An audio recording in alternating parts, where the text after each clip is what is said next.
기독교 역사를 살펴보면 로마서 말씀을 읽다가 그 신앙이 아름답고 놀랍게 변화된 사람들이 많음을 알 수 있습니다.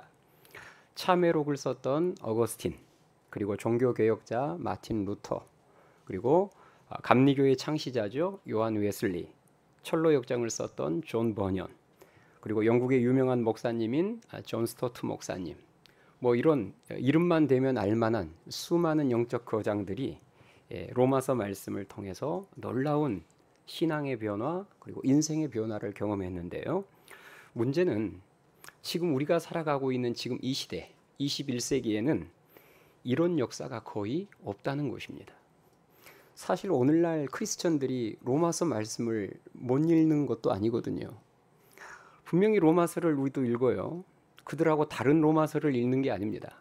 그들이 읽었던 똑같은 로마서 말씀을 우리도 읽는데, 또 목사님을 통해서 로마서에 관한 설교를 들을 때도 있는데, 그런데 그들이 경험했던 그 놀라운 변화의 역사가 지금 이 시대에는 이렇게 잘 보이지 않는다는 거예요. 왜 그럴까요, 여러분? 뭐가 문제일까요?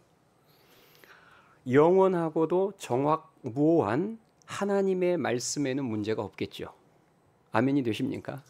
하나님의 말씀에는 문제가 없죠. 하나님의 말씀은 항상 정확무오하고 영원한 말씀입니다. 그러면 문제는 어디에 있을까요? 우리에게 있습니다.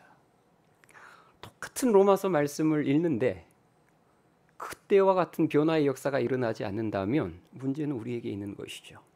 강팍해진 우리의 마음이 문제겠죠.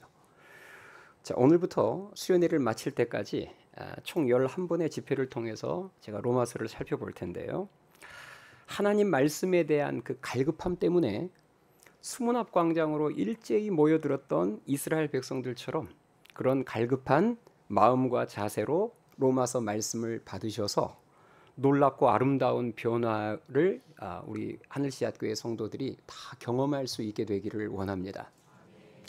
그 아까 제가 로마서 말씀으로 인생이 놀랍게 변화되었던 그 반열에 여러분들의 이름도 꼭 올려져 있기를 바랍니다. 로마서는 사도 바울이 쓴 서신으로 사도 바울이 3차 선교 여행 때 3차 선교 여행 마지막 맨 끝부분에 고린도에서 약 3개월 정도를 머물렀을 때가 있었습니다. 그때 로마 교회를 향해서 그 고린도에서 로마 교회를 향해서 쓴 편지가 바로 로마서입니다. 학자들은 바울이 그 고린도에서 3개월 체류할 때에 로마 교회에 썼던 이 로마서 그 썼던 시기를 주후 57년경으로 봅니다. 당시 로마라는 도시는 더 이상의 설명이 필요 없는 최고의 도시였죠. 로마 제국의 수도이자 세계적인 외교와 무역의 중심지였던 세계 최고 도시였기 때문에 많은 민족들이 섞여 살고 있었습니다. 그리고 그 많은 민족 안에는 유대인들도 상당수 섞여 있었습니다. 중요한 것은 바울이 로마에 들어가기 전에 이미 로마에 교회가 존재하고 있었다는 거예요.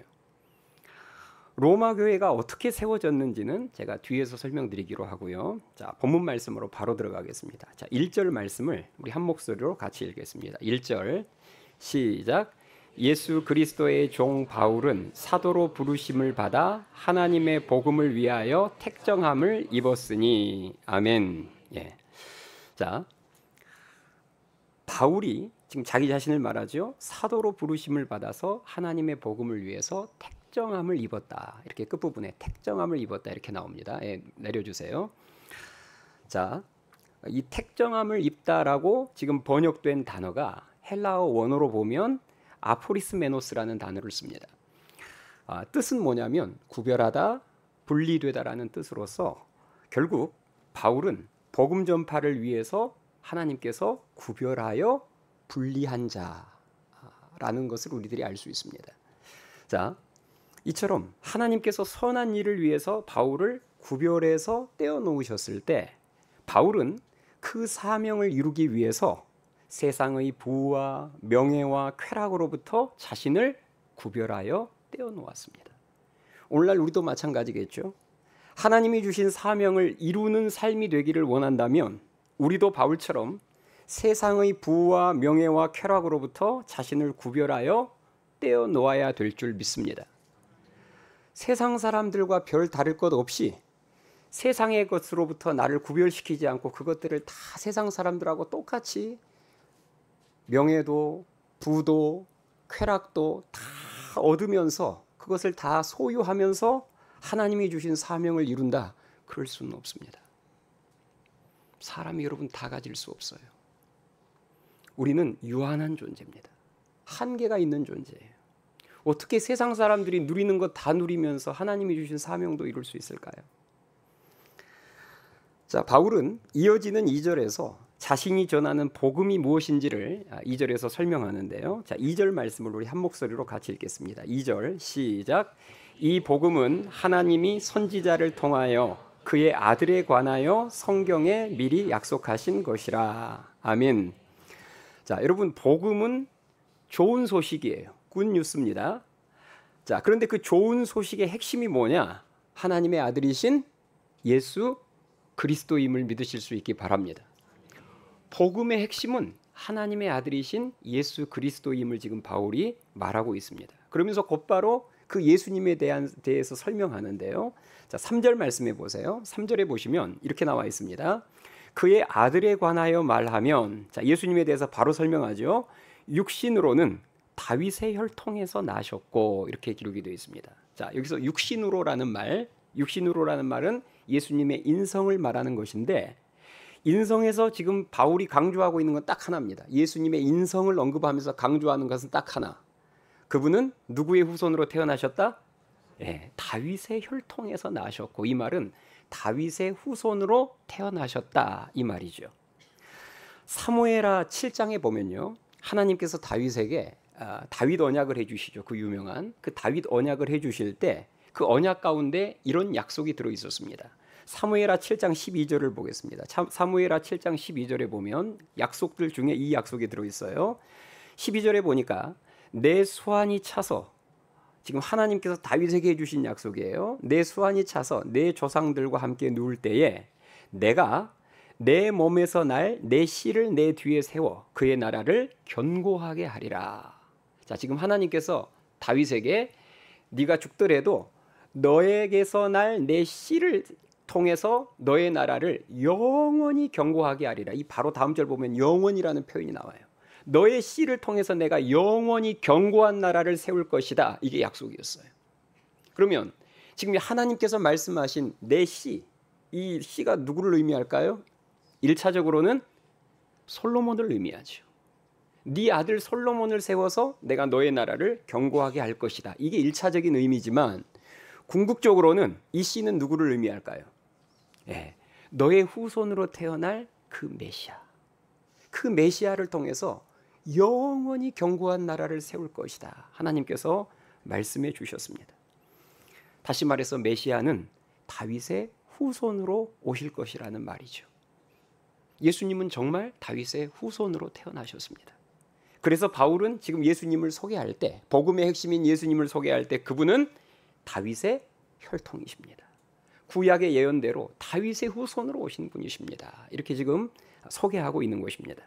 자, 바로 다음 절인 4절은 예수님의 신성에 관한 설명인데요. 자, 4절 말씀을 같이 읽겠습니다. 4절 시작. 성결의 영으로는 죽은 자들 가운데서 부활하사 능력으로 하나님의 아들로 선포되셨으니 곧 우리 주 예수 그리스도시니라. 아멘. 자, 지금 바울이 예수님의 신성에 대한 설명으로 성결의 영이라는 표현을 쓰고 있어요. 예수님의 영이라고 하지 않고 성결의 영이라고 이렇게 표현하고 있어요. 이유는 예수님의 영이신 성령님께서는 절대적으로 거룩하고 정결한 영이시기 때문입니다. 다음으로 죽음을 이기신 부활을 강조하고 있는데요. 자, 이것은 복음이 인간이 안고 있는 그 여러 가지 문제들 중에서도 가장 크고 중요한 문제인 죽음을 이기는 능력에 관한 기쁜 소식이 되기 때문입니다. 자, 그 하나님의 아들이신 예수님이 우리의 주 예수 그리스도시라는 거예요.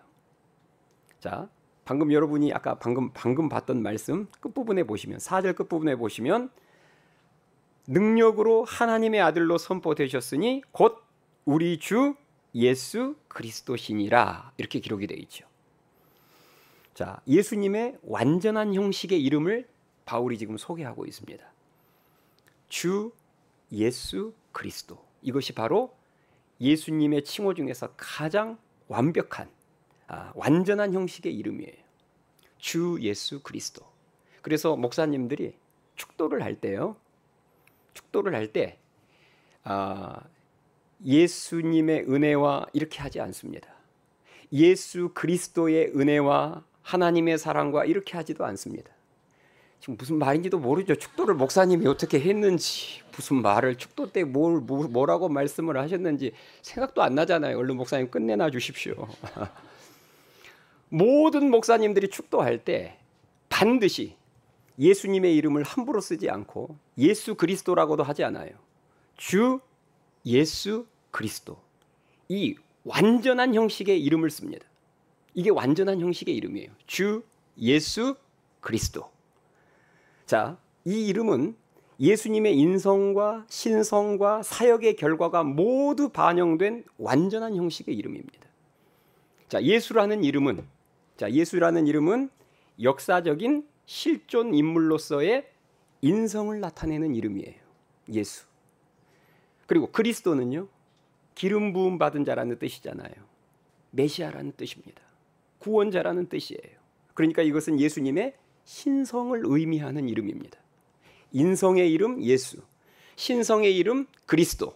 거기에다 지금 앞에 뭐가 붙었죠? 주가 붙었어요. 여러분, 주는 예수님 십자가 사역의 결과로서 그분이 온 세상의 주관자가 되셨다라는 의미입니다. 저와 여러분이 믿는 메시아는 주 예수 그리스도임을 믿으실 수 있기 바랍니다. 우리가 바울이 쓴 서신서를 보면요, 바울이 쓴 서신서는 편지잖아요. 편지다 보니까 앞부분에 반드시 인사가 나와요. 그리고 축복이 나옵니다. 그런데 그 바울이 쓴 인사와 축복에 공통적으로 들어있는 아주 중요한 메시지가 있습니다. 그것은 자신과 수신자에 대한 소개가 전부 수동태로 표현되고 있다는 거예요. 자기 자신을 소개할 때에도, 그리고 편지를 받는 그 수신자들을 소개할 때도 전부 수동태로 표기되어 있습니다. 자, 이게 무슨 말인지 한번 확인해 봅시다. 자, 5절 말씀 보세요. 자, 5절. 자, 자기 자신을 소개하는데 5절에 보시면 그로 말미암아, 그는 누구예요? 예, 앞에서 소개했던 예수 그리스도. 자, 그 예수님으로 말미암아 자기가 사도가 됐다는 거예요. 그다음 그 뒤에 보면 우리가 은혜와 사도의 직분을, 그다음 뭐라고 나오죠? 받아. 그로 말미암아, 그리고 나는 사도의 직분을 받았다는 거예요. 예수님으로부터. 자, 그다음에 1절 말씀을 다시 보겠습니다. 1절에 보시면 1절에서 자기 자신을 소개할 때 예수 그리스도의 종 바울은 사도로 부르심을, 그다음 뭐라고 했죠? 받합니다. 받아. 하나님의 복음을 위하여 택정함을 입었으니입니다. 그리고 수신자를 소개하는 내용도 볼까요? 6절 보세요. 6절. 6절에 보면 이제 수신자입니다. 로마교회 성도들. 자, 너희도 그들 중에서 예수 그리스도의 것으로 부르심을, 그다음 뭐라고 나오죠? 받은 자니라. 전부 수동태 표현이에요. 7절에도 보면 로마에서 하나님의 사랑하심을 받고 성도로 부르심을 받은 모든 자에게. 자, 이처럼 저와 여러분이 하나님의 자녀가 되고 주의 종이 된 것은 우리의 선택과 의지와 노력의 결실이 아니라 하나님으로부터 시작된 전적인 은혜이기 때문에 우리는 복음 앞에서 항상 수동태인 줄 믿습니다. 우리는 복음 앞에서 항상 수동태예요. 자, 5절 끝부분에 보시면 5절 끝부분에 뭐라고 나와 있는 거 하니? 모든 이방인 중에서 믿어 순종하게 하나니. 자, 하나님께서 지금 자기에게 사도의 직분을 맡기셨고, 그래서 모든 이방인 중에서 믿어 순종하게 하나니. 이 말은 뭐냐면 하나님께서 바울에게 주신 사명이 이방인들에게 복음을 전해서 그들이 예수님을 믿고 순종하게 하는 것이었다라는 그런 말입니다.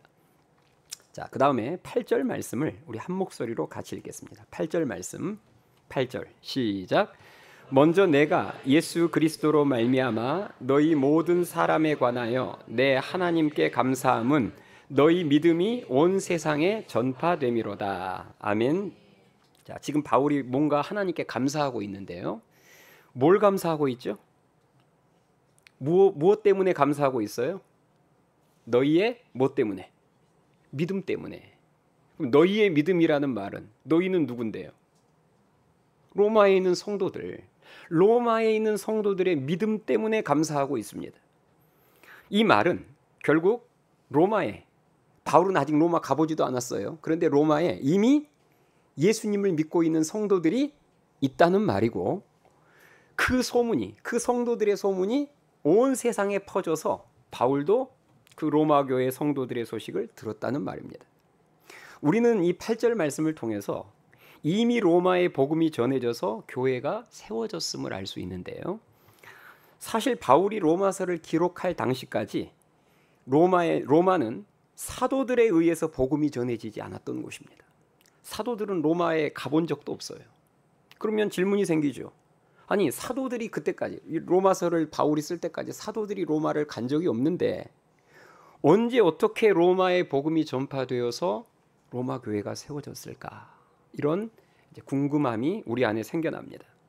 대부분의 학자들은 로마 교회의 역사의 그 시작점을 어디로 보냐면 오순절 성령 강림 때로 봅니다. 그때 오순절 성령 강림 때, 그때가 오순절이었잖아요. 유대인의 3대 절기 중에 하나. 그러면 유대인의 3대 절기가 되면 전 세계 각 곳으로 흩어져서 살아가고 있는 흩어진 유대인들, 디아스포라라고 하죠. 그 디아스포라가 오순절이 되면 다 어떻게 돼요? 다 예루살렘으로 모입니다. 그런데 그 예루살렘으로 모였을 때 그 무리들 안에 로마 출신 디아스포라도 끼어 있었던 거예요. 사도행전 2장 10절에 보면 오순절 성령 강림 때 예루살렘 방문했던 디아스포라 명단에 로마로부터 온 나그네, 이 말이 들어 있습니다. 사도행전 2장 10절에 보면 로마로부터 온 나그네. 그러니까 그 오순절 성령 강림 사건이 일어났을 때 로마에서 살던 유대인들도 절기를 지키기 위해서 예루살렘을 방문했다는 거예요. 그들이 사도들에게 복음을 듣고 다시 로마로 돌아가서 교회를 세웠다고 보는 것입니다. 자, 그렇다면 여기서 또 질문이 생겨요. 바울이 이미 복음이 전파되고 교회가 세워진 로마를 왜 그토록 방문하기를 원했을까요? 이미 복음은 전해졌고 교회도 세워졌는데 왜 그렇게 로마를 방문하기를 원했을까? 자, 로마를 방문하기를 간절히 원하는 바울의 마음이 10절에 나오는데요. 10절 한번 보세요. 자, 10절에 보시면 어떻게 하든지 이제 하나님의 뜻 안에서 너희에게로 나아갈 좋은 길 얻기를 구하노라. 이거 보면 지금 바울이 로마로 어떻게 쓰든지 로마를 지금 가고자 하는 그런 어떤 간절한 마음과 의지를 엿볼 수 있습니다. 자, 바울이 로마를 방문하기 원했던 이유가 몇 가지 있는데요. 그중 하나가 다음 절인 11절과 12절에 나옵니다. 자, 11절, 12절을 한번 보세요. 제가 읽을 테니까 내용을 여러분 잘 들여다보세요. 11절, 내가 너희 보기를 간절히 원하는 것은, 자, 이유가 나옵니다. 어떤 신령한 은사를 너희에게 나누어 주어 너희를 견고하게 하려 함이니. 이게 첫 번째 이유예요. 어떤 신령한 은사를 너희들에게 나눠줘서 너희를 어떻게 하기 위해서요? 견고하기 위해서. 그럼 여기서 견고하기 위해서는 뭘 견고하게 하기 위해서라는 말일까요? 믿음을. 너희들에게 어떤 신령한 은사를 나눠줘서 너희 믿음이 더 견고하게 되게 하기 위해서 나 로마로 꼭 가기를 원해. 그런 말입니다. 자, 그 다음에 12절에 보니까 이는 곧 내가 너희 가운데에서 너희와 나의 믿음으로 말미암아 피차 안위함을 얻으려 함이라. 이렇게 나와 있어요. 자, 그렇다면 여기서 우리가 이제 궁금한 것은 바울이 로마에 나누어 주기를 원했던 그 어떤 신령한 은사가 과연 무엇일까 하는 것입니다. 지금 바울이 그 로마 교회 성도들에게 어떤 신령한 은사를 너희들에게 꼭 나누어 줘서 너희들의 믿음이 더 견고해지기를 원한다 했는데 그 나눠주기 원했던 신령한 은사가 뭐였을까? 자, 이 신령한 은사는 뭐 방언, 뭐 귀신 쫓는 능력, 이런 어떤 우리가 생각하는 그런 어떤 특정한 성령의 은사를 말하는 것이 아니고요. 하나님께서 바울에게 깨닫게 해주신 복음에 대한 더 깊고 바른 가르침을 말합니다. 그래서 오늘 본문 15절에 보면 이런 표현이 나와요. 15절에 보면 그러므로 나는 할 수 있는 대로 로마에 있는 너희에게도 뭘 전하기를 원하노라? 복음 전하기를 원하노라. 여기서 딱 진심이 나오죠. 너희들은 이미 복음을 들어서 알고는 있지만 그러나 하나님께서 나에게 허락하신 그 복음에 대한 더 깊은 깨달음, 그 더 정확한 말씀을 너희들에게 전해서 너희들의 믿음이 더 견고해지기를 원한다는 거예요. 여러분, 사실 로마 교회는 이미 복음을 들었던 교회예요. 그러나 제가 아까 말씀드렸죠. 사도들이 직접 가서 복음을 전한 적은 없습니다. 그렇다 보니 성도들이 복음을 듣긴 들었지만 그렇지만 사도들에게 직접 들은 복음이 아니다 보니 어떨까요? 믿음의 기초가 엄청 탄탄하진 않았겠죠. 이번에 저희가 태국에 가서 방문했던 교회들이 평신도 사역자들이 세운 교회예요. 그러니까 정규 신학대학 졸업해서 목사님이 세운 교회들이 아니라 여러분들과 똑같은 성도들이 교회를 세워서 교회에 설교도 하고 끌어나가는 거예요. 신방도 하고. 그 모습 자체가 감동이긴 하지만 그러나 한계가 있습니다. 그렇잖아요. 그래서 목사님들이 가끔씩 가서 복음을 좀 더 깊이 있게 정확하게 가르쳐주는 게 필요한 것이죠. 자, 바울은 이처럼 하나님께서 자신에게 계시해 주신 복음에 대한 더 깊고 바른 가르침을 로마 교회 성도들과 나눔으로 말미암아 그들의 믿음이 더 견고해지기를 원했고요. 그렇게 그들의 믿음이 성장하는 모습을 보면서 바울도 위로를 얻고 싶었던 것입니다. 아까 그 위로 얻기를, 피차 위로 얻기를 바란다는 말씀이 나오죠. 자, 바울이 로마 교회를 방문하려고 했었던 또 하나의 이유가 13절에 나오는데요. 그것은 뭐냐면 열매를 맺게 하기 위함이었다, 이렇게 말하고 있습니다. 13절 말씀 보세요. 13절에 보시면 형제들아, 내가 여러 번 너희에게 가고자 한 것을 너희가 모르기를 원하지 아니하노니 이는 너희 중에서도 다른 이방인 중에서와 같이 뭘 맺게 하려 함이로되 열매를 맺게 하려 함이로되. 이게 지금 바울이 로마에 가고자 하는 또 하나의 이유죠. 너희들이 열매를 맺게 하기 위해서 내가 가야 된다는 거예요. 그러면 여기서 말하는 열매는 뭘 의미할까요? 크게 두 가지 열매를 의미하는데요. 첫 번째는 교회 안에서 맺는 성령의 열매를 의미합니다. 성령의 9가지 열매 여러분 아시죠? 네, 그 교회 안에서 맺는 성령의 그 9가지 열매를 풍성하게 더 맺을 수 있도록. 그러니까 결국 바울은 자신의 가르침으로 인해서 로마 교회 성도들의 신앙이 더욱더 성숙해져서 성령의 열매가 더 풍성해지기를 원했던 거예요. 아시다시피 성령의 열매들은 전부 뭘 위한 열매일까요? 하나됨을 위한 열매들입니다. 사랑과 희락과 화평과 자비와 오래 참음과 자비와 양성과 충성과 온유와 절제, 전부 하나됨을 위해서 필요한 열매들이에요. 그런데 바울이 그 열매들을 위해서 로마 교회를 방문하기를 원했다는 말은 결국 로마 교회 안에 뭔가 지금 하나됨을 깨뜨리려는 그런 어떤 갈등과 분열의 조짐이 있었다는 말이기도 합니다. 그러니까 지금 바울이 너희에게 가서 내가 너희들에게 하나님이 내게 주신 그 깊은 깨달음, 진리의 말씀을 더 밝히 가르침으로 말미암아 너희들에게 성령의 열매가 풍성해져서 너희들이 그런 위기들을 잘 극복하고 더 하나 됐으면 좋겠다, 이런 마음이 담겨 있는 것이죠. 자, 이 시간 이 문제를 좀 보다 구체적으로 살펴보려고 해요. 그러면 당시 로마 교회에 어떤 갈등의 문제가 있었을까? 이걸 아는 게 중요한 게 결국은 이걸 알아야 로마서 14장, 15장에서 나오는 문제들이 이해가 되기 시작하니까 그렇습니다. 자, 제가 앞에서 로마 교회가 어떻게 세워졌는지 여러분들이 간략하게 말씀드렸죠. 그 출발 시작점을 오순절 성령 강림 사건으로 본다고요. 자, 그렇게 해서 결국은 절기를 지키러 온 유대인들이 사도들에게 복음을 듣고 다시 로마로 돌아가서 복음을 전파해서 로마 교회가 세워졌습니다. 자, 그렇다면 그렇게 해서 세워진 로마 교회의 초창기 모습은 어땠을까요? 자, 오순절이 끝나고 로마로 돌아온 유대인 성도들이잖아요. 그렇죠? 네. 유대인 성도들이 당연히 어디 가서 복음을 전했을까요? 유대인 성도들이니까. 자기들이 늘 모였던 곳이 어디예요? 회당이죠, 회당. 그러니까 자기들이 예루살렘 방문해서 들었던 그 복음을 가지고 늘 자기들이 갔던 회당에 가서 회당에 모여 있는 누구에게? 유대인들에게 복음을 전했겠죠. 그렇게 유대인들에게 복음을 전했을 때 복음을 받아들인 유대인도 있었겠지만 대다수 유대인들은 복음을 거절했습니다. 그렇게 기독교가 확장되어져 가는 과정 가운데 충돌과 소요가 일어나기 시작한 거예요. 왜냐하면 그 복음을 유대인들에게 계속 전하니까. 받아들이는 사람도 있었지만 대다수는 거부했다는 말은 그 안에서 뭔가 부딪힘이 있었다는 말이죠. 소요가 일어난 거예요. 그래서 옆에서 그 모습을 지켜보고 있던 로마 황제 글라우디오가 너희들 그럴 거면 유대인들 다 나가 해서 그 유명한 유대인 추방령을 내린 거예요. 글라우디오 총독이, 글라우디오 황제가. 그 내용이 사도행전 18장에 나옵니다. 그때 로마에서 추방을 당해서 글라우디오 총독의 그 추방령 때문에 이제 로마에 살던 유대인들이 다 추방당한 거예요. 그래서 그때 추방당해서 고린도로 피난을 왔다가 바울을 만나서 신실한 동역자가 된 부부가 있습니다. 누구죠? 브리스길라와 아굴라 부부예요.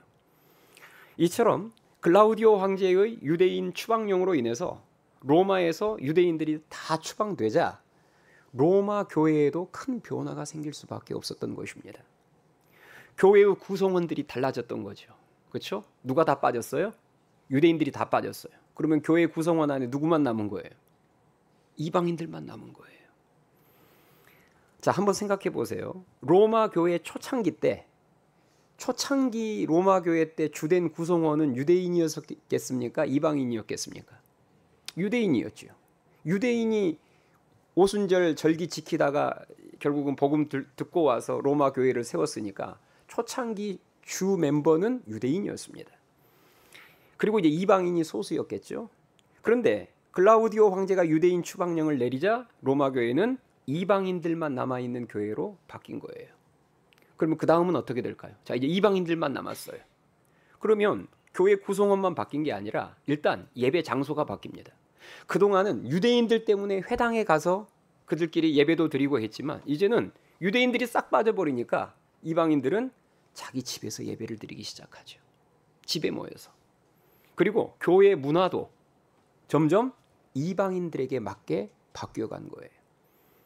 그러다가 로마 황제가 네로 황제로 바뀌면서부터 추방되었던 유대인들이 다시 로마로 돌아오기 시작했습니다. 자, 로마로 돌아올 때 그때 네로 황제 때 이제 그 추방당했던 유대인들이 로마로 돌아오는데 이때 브리스길라와 아굴라 부부도 로마로 돌아온 것으로 추정됩니다. 그래서 로마서 16장에 보면 브리스길라와 아굴라 이름이 등장하고 있어요. 그 말은 무슨 말이냐면 바울이 3차 여행 때 고린도에서 이 로마를 향한 편지를 쓸 때 그때 이미 브리스길라와 아굴라 부부는 로마에 들어가 있었다는 말입니다. 중요한 것은 이것입니다. 추방되었던 유대인들이 다시 로마로 돌아와서 유대인 성도와 이방인 성도가 다시 만났을 때 분위기가 어땠을까요? 지금 무슨 말인지 이해되시죠? 추방당했던 유대인 성도들이 다시 들어왔어요. 그래서 다시 유대인 성도, 이방인 성도들이 만났을 때 어땠을까요? 아이고 반갑구만 했을까요? 어땠을 것 같아요, 여러분? 분위기가 사실 여기서 이제 문제가 발생하기 시작합니다. 기득권 싸움도, 보이지 않는 기득권 싸움도 그들 안에 있었을 것이고요. 또 서로 다른 신앙의 컬러와 서로 다른 문화, 이미 유대인들 다 빠져나가고 교회 문화는 이방인들 문화로 바뀌어버렸어요. 그러니 벌써 그런 달라진 그런 모습 때문에 그들 안에 뭔가 보이지 않는 충돌, 갈등, 삐걱거림이 있었던 거예요. 따라서 바울이 로마서를 쓴 중요한 목적 중에 하나는 그 로마 교회 안에 있는 갈등과 분열의 위기를 복음 안에서 극복하고자 했던 것이었습니다. 우리가 이 배경을 알고 로마서를 읽을 때 왜 바울이 로마서 15장에서 너희도 서로 받으라라고 말했는지, 이 말의 의미를 아시겠어요? 로마서 15장에 보면 이 말씀이 나오거든요. 너희도 서로 받으라. 그럼 여기서 너희도는 누굴까요? 유대인 성도, 이방인 성도, 더 이상 대립의 칼날을 세우지 말고 서로 받으라는 거예요. 또 앞서 언급했던 어떤 신령한 은사를 너희들에게 나누어 주어 너희를 견고하게 하려 한다는 그 말의 의미도 여러분들이 조금 더 이해가 될 것입니다. 바울은 알고 있었어요. 로마 교회가 복음 안에서 온전히 하나가 되어서 지금보다 더 견고하게 세워져야 바울의 스페인 선교를 위한 베이스 캠프 역할을 감당할 수 있다는 것을 바울은 알고 있었습니다. 그래서 로마서를 써서 보낸 거예요. 사실 바울은 로마도 자신의 전도의 계획에 목적이 있었지만 사실 바울은 이미 스페인을 바라보고 있었어요. 이 로마서 15장에 보면 서바나라고 나오는데 그곳이 스페인입니다. 이미 바울은 이제 로마 동부 쪽 선교는 거의 다 마쳤어요. 로마 동부 쪽 선교를 할 때 베이스 캠프가 어느 교회였죠? 안디옥 교회였습니다. 안디옥 교회에서 사도 바울을 후원했어요. 그런데 이제는 바울이 로마의 서부 쪽, 특히 스페인, 그곳을 이제 땅끝이라고 생각한 거죠. 스페인 쪽까지 가서 복음을 전하려면 그쪽에서 베이스 캠프 역할을 해줄 교회가 필요했는데 그 교회로 로마 교회를 생각했던 것입니다. 자, 바울이 로마 교회를 방문하려고 했었던 이유가 열매를 풍성하게 맺기 위함이라고 했는데요. 그 첫 번째 열매가 교회 내부적인 열매로 성령의 열매라고 했죠. 유대인 성도와 이방인 성도를 하나 되게 만드는 그 성령의 열매를 풍성하게 맺게 하기 위해서. 그리고 또 하나의 열매는 뭐냐? 교회 밖에서 맺는 열매로 전도의 열매를 말합니다. 바울은 로마에 가서 전도함으로 말미암아 더 많은 영혼의 추수를 원했던 거예요. 자, 14절 말씀을 한번 같이 읽어볼까요? 14절 시작. 헬라인이나 야만인이나 지혜 있는 자나 어리석은 자에게 다 내가 빚진 자라. 아멘. 자, 바울은 자신을 지금 어떤 자라고 소개하고 있죠? 예, 자신을 모두에게 다 빚진 자라고 소개하고 있습니다. 빚을 졌다는 것은 갚을 의무가 있다는 말이에요. 바울은 지금까지 로마에 단 한 번도 간 적이 없는 사람인데 왜 자신이 로마인들에게 빚진 자라고 그렇게 자기 자신을 말하고 있을까요? 자, 우리가 보통 생각하는 빚의 개념은 뭐죠? 내가 누군가에게 뭘 빌리는 거죠? 돈을 빌리는 것입니다. 이게 우리가 생각하는 기본적인 빚의 개념이에요. 내가 어떤 사람에게 혹은 은행에게 1억 원을 빌렸다면 그 1억 원을 다시 갚을 때까지 나는 뭐예요? 빚진 자인 거예요. 맞죠? 그런데 이런 경우도 있습니다. 누군가 나에게 1억 원을 주면서 누군가가 저한테 1억 원을 주면서 그 돈을 이용현 목사님에게 전해 주십시오 하면서 저한테 1억 원을 준 거예요. 그러면 제가 이 돈을 이용현 목사님에게 전해주기 전까지 저는 이용현 목사님에게 빚진 자가 되는 거예요. 이런 경우도 있습니다. 맞죠? 네. 자, 바울이 말한 지금 빚진 자의 개념은 방금 후자입니다. 하나님께서 바울에게 복음을 주신 것은 혼자만 누리라고 주신 것이 아니라 이방인들에게 전해라고 주신 것이기 때문에 자신은 그 복음을 이방인들에게 모두 전하기 전까지 자신은 어떤 자다? 빚진 자라는 거예요. 그래서 고린도전서 9장 16절에서 바울이 이런 고백을 합니다. 자, 화면 보세요. 바울의 고백이에요. 내가 복음을 전할지라도 자랑할 것이 없음은 내가 부득불할 일이라. 만일 복음을 전하지 아니하면 내게 뭐가 있을 것이로다? 화가 있을 것이로다. 이게 빚진 자의 개념을 가지고 있는 자의 고백입니다. 하나님이 나만 누리라고 주신 복음이 아니라 전해주라고 주신 복음이기에 나는 그것을 전하기 전까지는, 전해야 될 사람들에게 다 전하기 전까지 저는 빚진 자입니다. 그리고 제가 이것을 전하지 않으면 제게 화가 있을 것입니다. 바울의 이러한 정체성이 곧 우리의 정체성인 줄 믿습니다. 왜냐하면 우리 모두 복음의 빚진 자이기 때문입니다. 하나님께서 우리에게 복음을 주실 때 나만 누리라고 주신 게 아니에요. 내 주위에 있는 예수님을 믿지 않는 가족, 예수님을 믿지 않고 있는 친척, 예수님을 모르는 친구, 예수님을 믿지 않는 이웃, 그리고 더 나아가 예수님의 이름을 들어본 적 없는 저 민족들에게까지 복음을 전해라고 우리들에게 주셨기 때문에 우리는 그들 모두가 복음을 듣기까지는 빚진 자인 줄 믿습니다. 성도가 이 정체성을 잃어버리면 자연스럽게 전도와 선교의 사명으로부터 멀어지게 되어 있습니다. 오직 나와 내 가족만을 위해서 사는 아주 이기적인 삶을 살게 되어 있어요. 자, 로마서의 본론은 1장 16절부터 이제 15장까지인데요.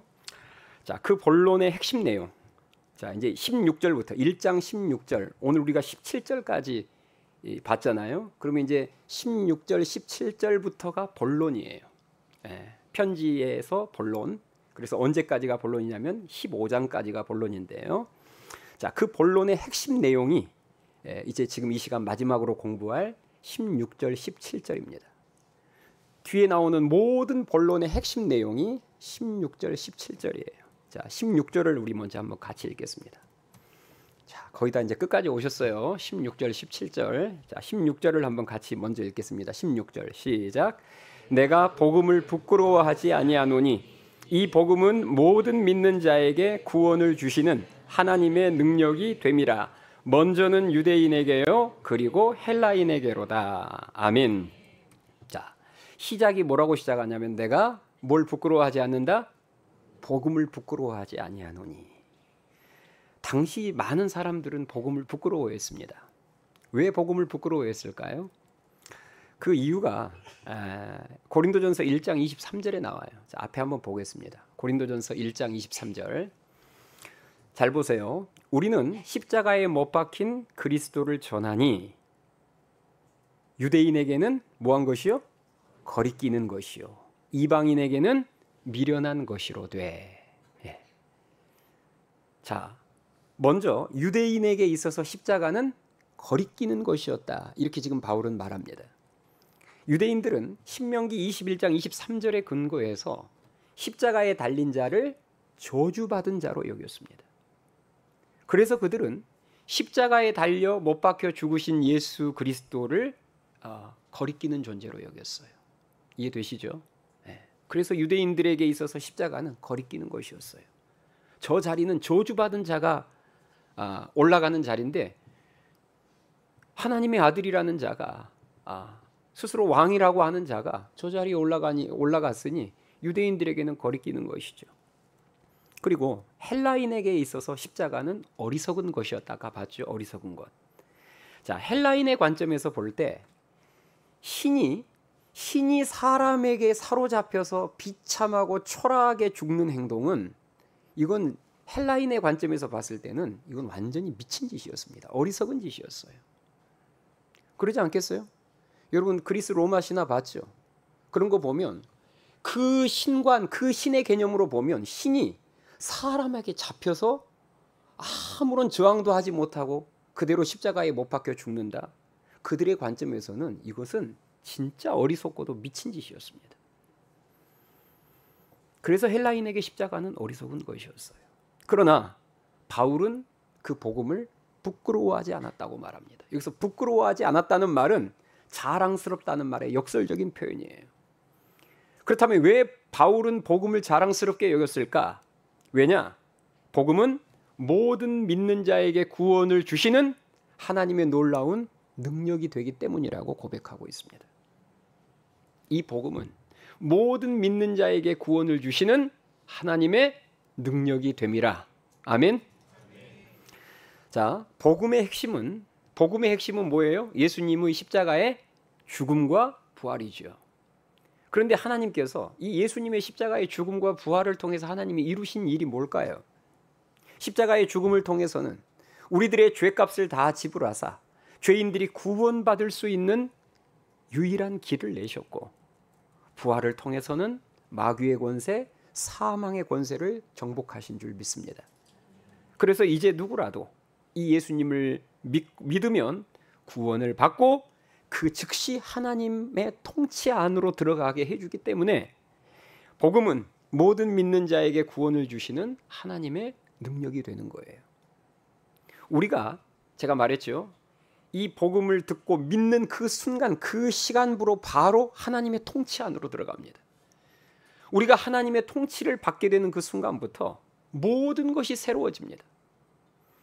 우리의 마음도 새로워지고 우리들의 생각도 새로워지고 우리들의 인생의 목표도 새로워지고 인간관계도 새로워집니다. 그래서 십자가의 복음보다 더 놀라운 능력은 없어요. 여러분들이 여러분 집을, 차를, 옷을 아무리 바꿔보세요. 인생이 뭐 얼마나 새로워지나. 그런 새로워지는 것은 며칠 가지 못합니다. 그러나 우리가 복음을 통해서 하나님의 통치 안으로 들어가면, 하나님의 통치를 받게 되면 그 통치 안에서 정말 모든 것이 새로워지는 것을 우리들은 경험하게 되는 것입니다. 이전 것은 지나갔으니 보라 새 것이 되었도다. 그래서 십자가 복음보다 더 놀라운 능력은 없습니다. 복음의 핵심이 부활인데요. 부활은 죽음을 되돌릴 수 있는 능력입니다. 다시 말해서 최악의 경우라도, 최악의 상황에서도 뒤집어 엎어버릴 수 있는 능력이에요. 저지르기 전에만 막을 수 있는 것이 아니라 이미 저질러진 다음에도 뒤집을 수 있는 능력입니다. 이것이 복음의 능력이고 바울이 복음을 자랑스러워하는 이유입니다. 자, 16절 끝부분에 보면 이런 말이 나오죠. 먼저는 누구에게요? 유대인에게요. 그리고 헬라인에게로다. 여러분, 이것은 무슨 말이냐면 복음 전파의 순서를 말합니다.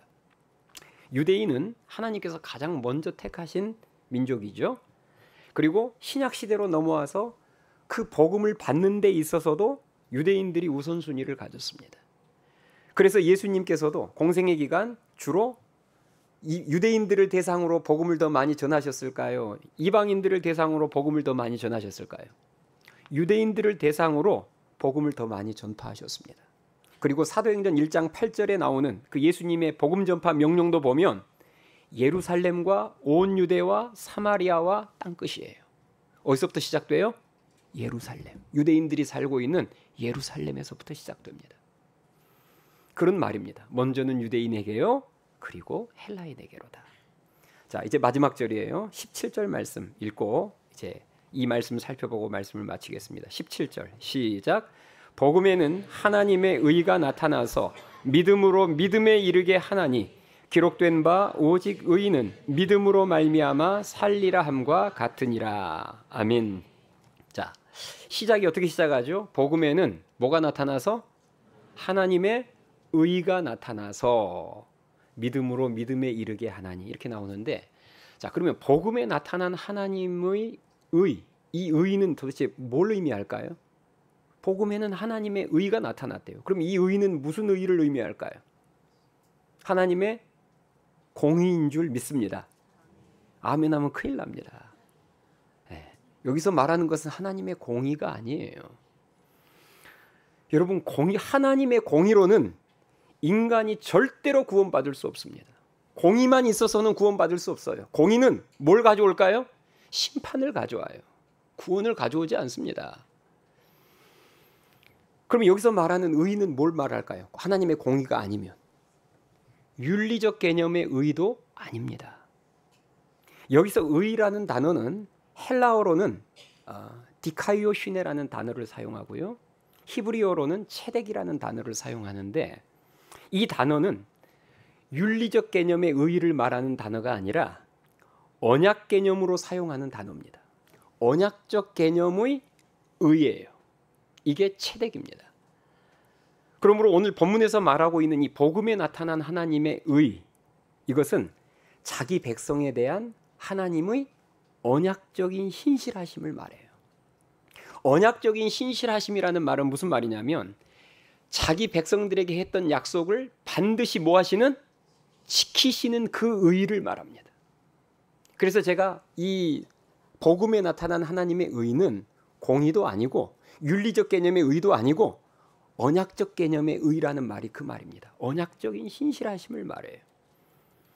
자, 그러면 복음에는 하나님의 의가 나타나서 그 다음 믿음으로 믿음에서 믿음으로 믿음에서 믿음으로 믿음에 이르게 하나니, 이렇게 나오죠.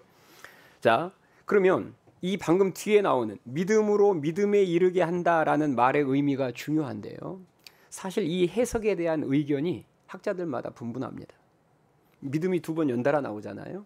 믿음으로 믿음에 이르게 한다. 그러면 앞에 나오는 믿음은 뭐고 뒤에 나오는 믿음은 뭘까? 이 두 믿음이 같은 것일까? 아니면 다른 것일까? 다르다면 앞에 나오는 믿음은 뭐고 뒤에 나오는 믿음은 뭘까? 이거 가지고 이제 학자들끼리 의견이 상당히 분분해요.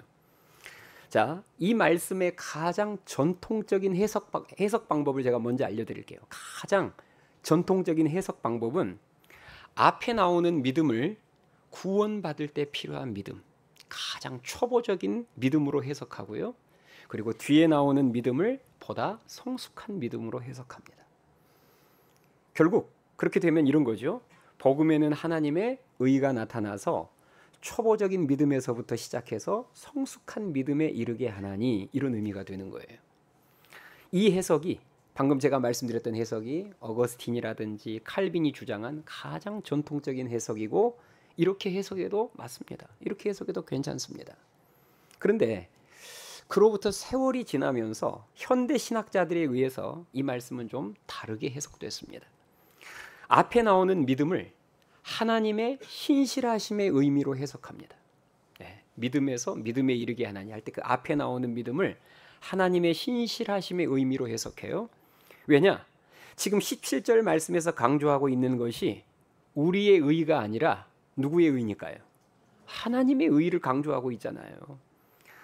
그러니까 복음에는 하나님의 언약적인 신실하심이 나타나는데, 그 신실하심과 구원의 은혜는 나로부터 시작이 되지 않습니다.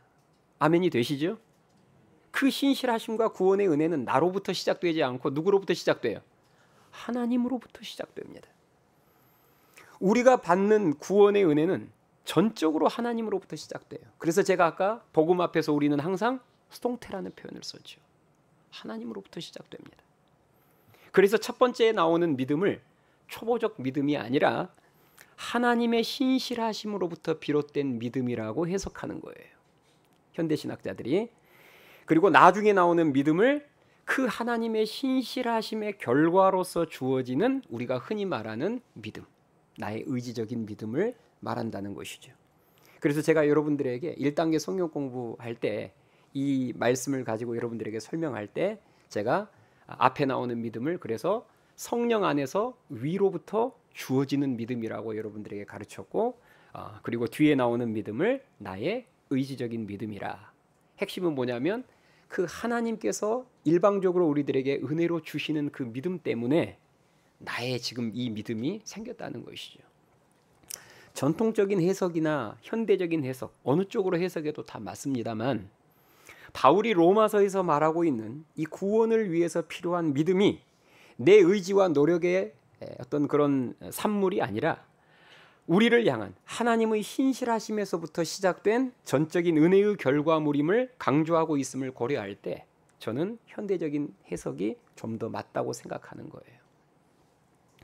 그러므로 지금까지의 내용을, 제가 여러분들에게 지금까지 말씀드렸던 내용을 토대로 17절 말씀을 좀 더 풀어서 다시 한번 정리해 보자면 이런 내용이 됩니다. 앞에 화면 한번 띄워주세요. 자, 위에 있는 두 줄이 지금 원래 말씀이에요. 복음에는 하나님의 의가 나타나서 믿음으로 믿음에 이르게 하나니. 그런데 이것을 제가 방금 여러분들에게 설명해 드린 내용을 가지고 쉽게 풀어놓은 내용이 아랫줄 내용입니다. 자, 아랫줄 그 네 줄을 우리 한번 같이 읽어보겠습니다. 시작. 복음에는 하나님의 언약적인 신실하심이 나타나서 우리에 대한 하나님의 신실하심이 우리가 하나님께 신실해지도록 만드나니. 아멘. 자, 이거 그대로 놔두세요, 화면을. 여러분, 이 말이 무슨 말인지 마음에 다가오십니까? 복음에는 하나님의 언약적인 신실하심이 나타나서 우리에 대한 하나님의 그 신실하심이 결국 우리가 하나님께 신실해지도록 만드나니. 믿음에서 믿음에 이르게 하나니. 그런 의미입니다. 자, 내려주세요. 잊지 마세요. 복음과 구원은 나의 의지와 선택과 결심으로부터 시작되지 않습니다. 하나님의 신실하심으로부터 구원의 역사는 시작됨을 믿으실 수 있기 바랍니다. 그 신실하심의 결과가 지금 우리의 믿음이기에 우리는 그것을 은혜라고 표현하는 것이고, 우리가 자랑할 수 있는 것은 전혀 없으며 복음 앞에서 우리는 항상 수동태입니다. 오직 의인은 믿음으로 말미암아 살리라 함과 같으니라. 이게 이제 17절 마지막 끝부분이에요. 무슨 말이냐면 바울은 앞서 언급했던 복음에 나타나는 하나님의 의, 곧 언약적인 그 신실함을 입증하기 위해서 끝으로 하박국 말씀을 인용하면서 17절 말씀이 끝납니다. 기록된 바. 자, 성경에서 이르기를 기록된 바. 이 말은 결국은 어디 다른 성경에서 말씀을 인용해 왔다는 말이에요. 기록된 바 오직 의인은 믿음으로 말미암아 살리라 함과 같으니라. 하박국서에 있는 말씀이거든요. 자, 그러면 왜 지금 이 사도 바울이 17절을 설명하면서 왜 하박국서에 있는 이 오직 의인은 믿음으로 말미암아 살리라 이 말을 인용하고 있는지를 알아야 되겠죠. 바울이 지금 괜히 이 말을 인용한 게 아닙니다. 어떤 중요한 목적을 두고 인용하고 있어요. 자, 그러려면 하박국 선지자에게 이 말씀이 어떤 배경 가운데 하나님이 주신 말씀인지를 알아야 합니다. 자, 하나님께서 원망하는 하박국 선지자에게, 하박국 선지자의 원망의 내용이 대략 이런 거였거든요. 하나님 공의의 하나님이 살아계신다면 어떻게 이 세상에 죄악이 득세할 수 있겠습니까? 무슨 말인지 아시겠죠? 아니, 하나님이 살아계신다면 어떻게 악인들이 더 잘 나갈 수 있습니까?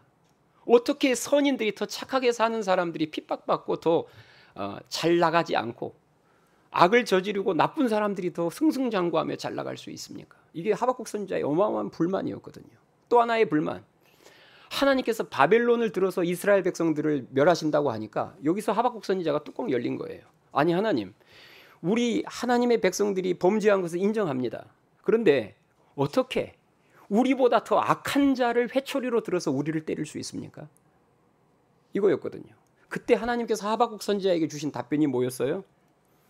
지금 비록 세상에 악한 자들이 득세하고 하나님도 모르는 바벨론이 하나님의 백성들을 치고 무너뜨리지만 그럼에도 불구하고 하나님의 사람들은 하나님의 때가 되면 하나님께서 그 악한 모든 자들을 다 멸하시고 반드시 약속을 성취하신다는 사실을 너 그 사실을 믿음으로 살아야 되는 거야. 이 말이었거든요. 지금 뭘 말하고 있냐면 언약적인 신실하심을 말하고 있습니다.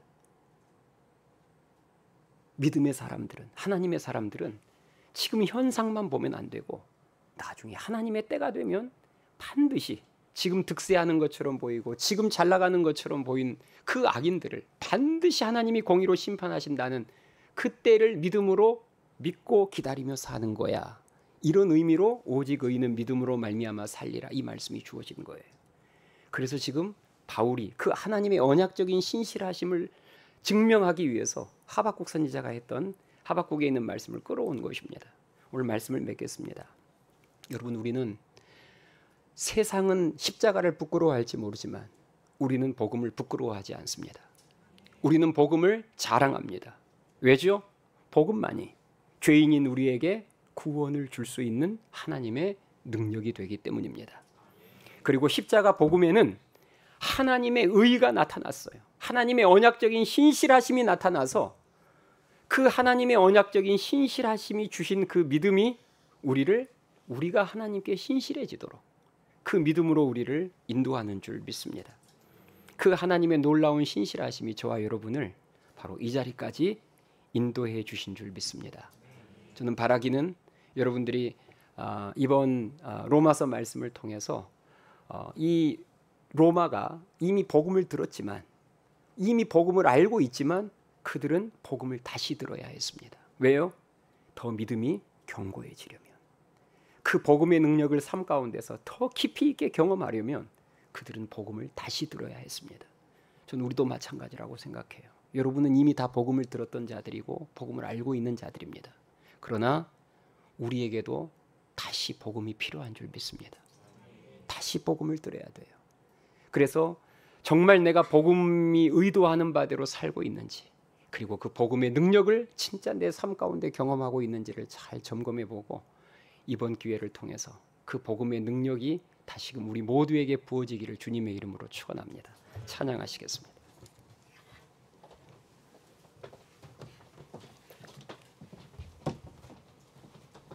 오늘 주신 말씀을 생각하면서 우리 다 같이 다시 복음 앞에 우리 찬양합시다.